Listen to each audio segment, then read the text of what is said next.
Assalamualaikum warahmatullahi wabarakatuh. Perkenalkan di sini saya Liza Nurulansari dari kelas 2C Prodi Administrasi Bisnis dengan NPM 213101077 akan mempresentasikan makalah yang berjudul Peranan Administrasi Bisnis dalam Strategi Pengembangan Usaha yang disusun untuk memenuhi tugas UAS mata kuliah Bahasa Indonesia dengan dosen pengampu Ibu Yani Insnaniah SPD MPD. Latar belakang pada materi kali ini yaitu administrasi adalah mencakup penyelenggaraan operasi-operasi bisnis, yakni membuat dan mengimplementasikan keputusan-keputusan besar yang biasa disebut dengan major discussion bagi administrasi. Oleh karena itu, administrasi dapat didefinisikan sebagai suatu proses universal yang mengorganisasikan manusia dan sumber daya secara efisien, sedemikian rupa sehingga mengarahkan kegiatan-kegiatan organisasi kepada sasaran-sasaran dan tujuan bersama. Titik berat ilmu administrasi bisnis adalah memimpin bisnis dalam arti menetapkan arah dan mengelola sumber proses organisasi secara makro untuk mendapatkan hasil yang seoptimal mungkin dari sumber daya yang ada. Kemampuan seseorang administrator bisnis bukan semata-mata diukur dari seberapa efisien dan efektif ia memimpin, melainkan pertanyaan yang lebih mendasar. Administrasi merujuk pada kegiatan atau usaha untuk membantu melayani, mengarahkan, atau mengatur semua kegiatan di dalam mencapai suatu tujuan.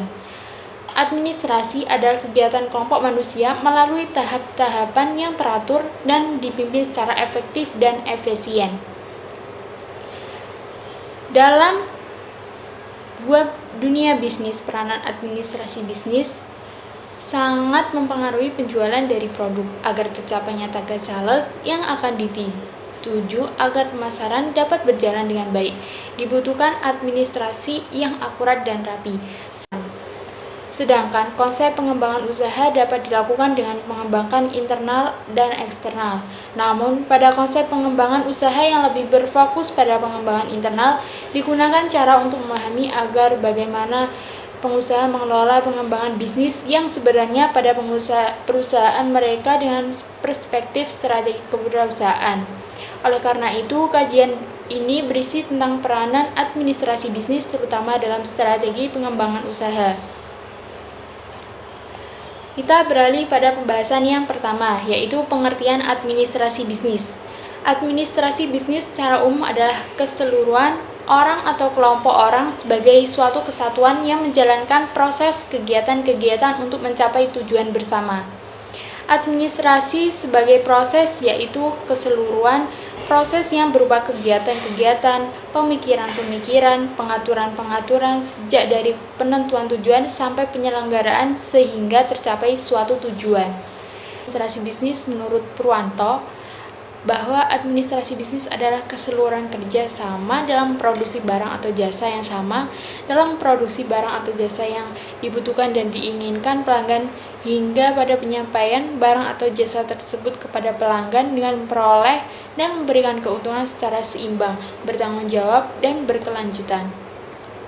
Selanjutnya kita membahas peranan administrasi bisnis. Peranan administrasi bisnis diantaranya yaitu yang pertama, sebagai perencanaan, penyusunan, koordinasi, laporan, penyusunan anggaran, penempatan, dan pengarahan atau bimbingan. Yang kedua yaitu mengatur agar berbagai aktivitas usaha berjalan dengan baik, tidak saling bentrok, dan efisien. Yang terakhir yaitu penggerak atau bisa dikatakan sebagai fungsi dari perusahaan untuk mengambil keputusan, mengevaluasi kegiatan usaha yang dilakukan, bahkan dapat sampai mengetahui sehat atau tidaknya perusahaan yang dijalankan. Baik, yang kedua kita akan membahas strategi pengembangan usaha. Yang pertama yaitu pengertian strategi. Strategi adalah bakal tindakan yang menuntun keputusan manajemen puncak dan sumber daya perusahaan yang banyak merealisasikannya. Di samping itu, strategi juga mempengaruhi kehidupan organisasi dalam jangka panjang, paling tidak selama 5 tahun. Oleh karena itu, sifat strategi adalah berorientasi ke masa depan.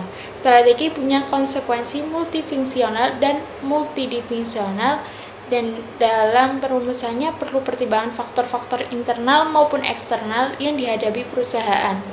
Strategi memiliki hierarki tertentu. Yang pertama yaitu strategi tingkat korporat. Strategi korporat menggambarkan arah pertumbuhan dan pengelolaan berbagai bidang usaha dalam sebuah organisasi untuk mencapai keseimbangan produk dan jasa yang dihasilkan. Yang kedua yaitu strategi tingkat unit usaha atau bisnis. Strategi unit usaha biasanya menekankan pada usaha peningkatan daya saing organisasi dalam satu industri atau satu segmen industri yang dimasuki organisasi yang bersangkutan. Yang ketiga yaitu strategi tingkat fungsional. Strategi pada tingkat ini menciptakan kerangka kerja bagi untuk manajemen fungsional seperti produksi dan operasi, keuangan, sumber daya manusia, pemasaran dan penelitian dan inovasi, research and innovation.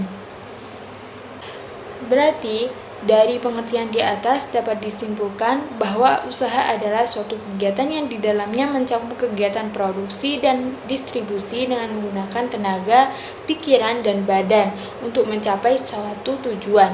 Bertitik tolak dari pengertian di atas, maka peneliti dapat mengambil suatu kesimpulan bahwa pengembangan usaha adalah suatu cara atau proses memperbaiki pekerjaan yang sekarang maupun yang akan datang dengan meningkatkan perluasan usaha serta kualitas dan kuantitas produksi daripada kegiatan ekonomi dengan menggerakkan pikiran, tenaga, dan badan untuk mencapai suatu tujuan tertentu.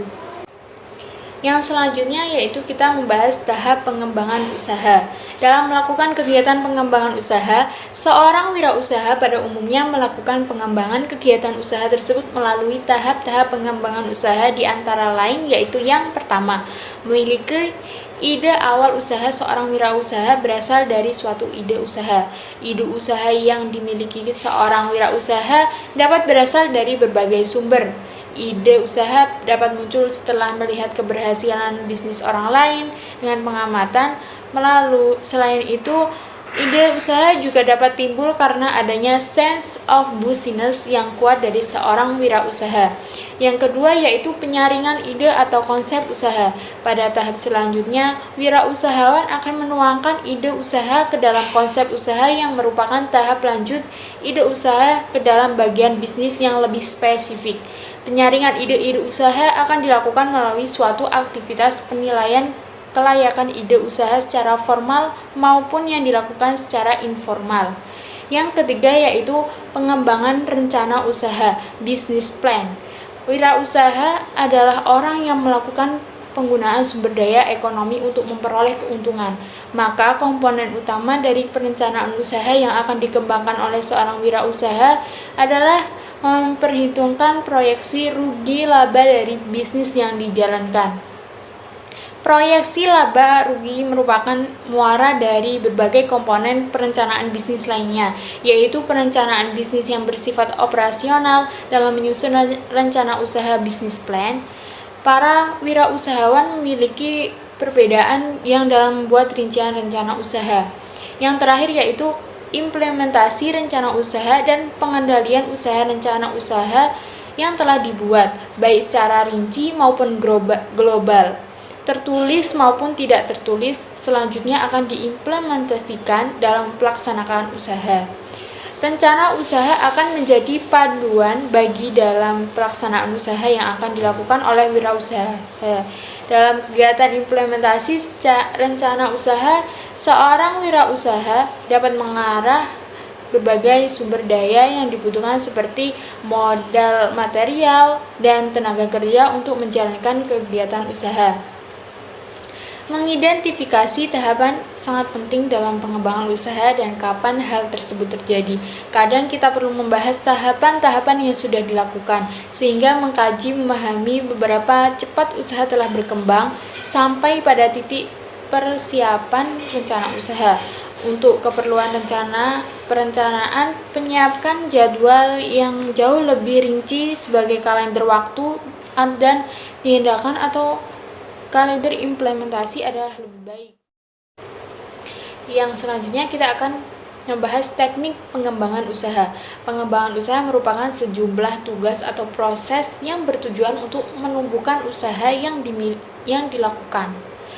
Pengembangan usaha dapat dilakukan dengan beberapa cara, di antaranya yaitu yang pertama, perluasan skala usaha. Dengan cara umum yang digunakan untuk memperluas skala usaha yaitu antara lain yang pertama, menambah kapasitas mesin dan tenaga kerja, serta menambah jumlah modal untuk investasi ketika memperluas produksi.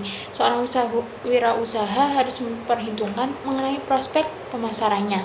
Yang kedua yaitu menambah jenis barang atau jasa yang dihasilkan. Pengembangan jenis ini baik dilakukan untuk menurunkan biaya jangka panjang sekaligus menaikkan skala ekonomi. Yang terakhir yaitu menambah lokasi usaha di tempat lain. Perusahaan skala usaha juga harus memperhatikan beberapa aspek, yaitu diantaranya produktivitas modal dan tenaga kerja, biaya tetap dan biaya variabel, biaya rata-rata, skala produksi yang paling menguntungkan. Ketika skala usaha sudah berkembang di titik tertinggi, pengembangan skala usaha harus dihentikan. Sebagai gantinya, usaha dapat dikembangkan dengan menambah cakupan usaha. Yang pertama yaitu perluasan cakupan usaha. Perluasan cakupan usaha atau diversifikasi usaha dilakukan dengan mengembangkan jenis usaha baru di wilayah usaha yang baru serta dengan jenis produk yang baru dan dibervariasikan.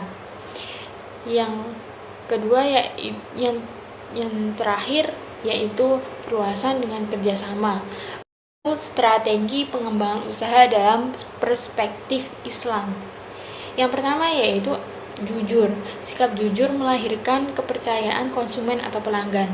Kepercayaan akan melahirkan kesetiaan konsumen. Kalau konsumen sudah setia kepada produk yang kita jual, maka keuntungan akan terus mengalir. Yang kedua yaitu ikhlas. Sikap ikhlas akan membentuk pribadi yang seorang pembisnis tidak lagi memandang keuntungan materi sebagai tujuan utama, tetapi juga memperhitungkan keuntungan non-material, mendapatkan ridha Allah Subhanahu wa taala.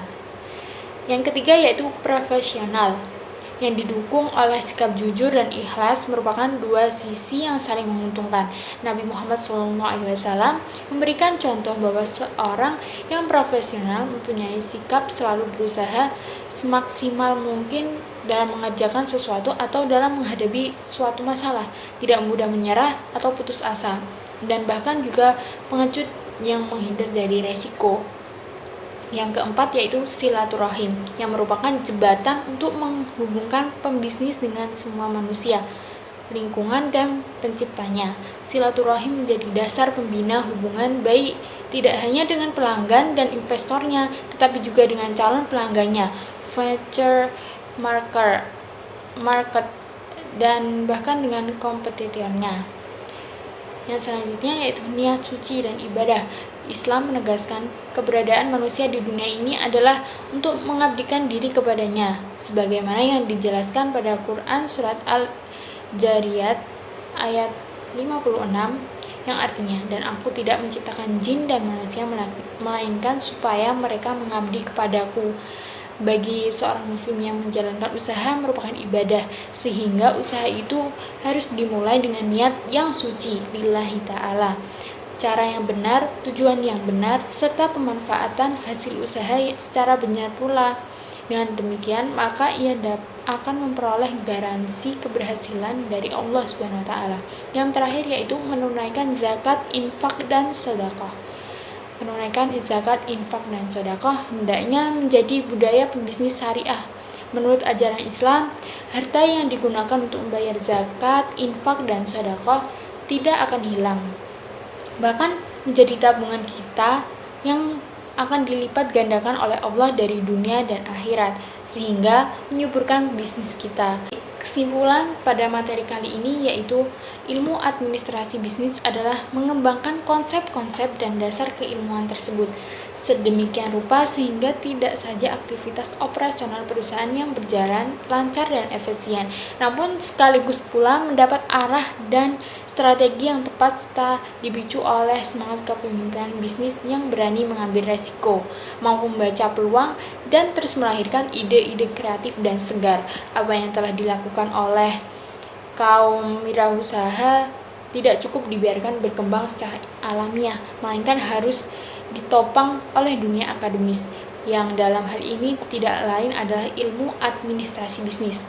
Harus digarisbawahi dalam catatan penutup ini bahwa kewirausahaan atau entrepreneurship bukanlah satu-satunya tema sentral dalam administrasi bisnis. Ini hanya sebagian kecil dari suatu kerangka besar, yakni mengelola organisasi bisnis dari aspek penetapan kebijakan, strategi dan orientasi organisasi serta pengelolaan aspek human. Dan saran pada materi kali ini yaitu yang pertama, peranan administrasi harus lebih ditingkatkan di segala bidang sehingga dapat meningkatkan daya guna dan berhasil guna dalam masyarakat. Yang kedua yaitu perlu perbaiki pola yang lama dengan melengkapi sarana dan prasarana penunjangan kegiatan di lingkungan kerja.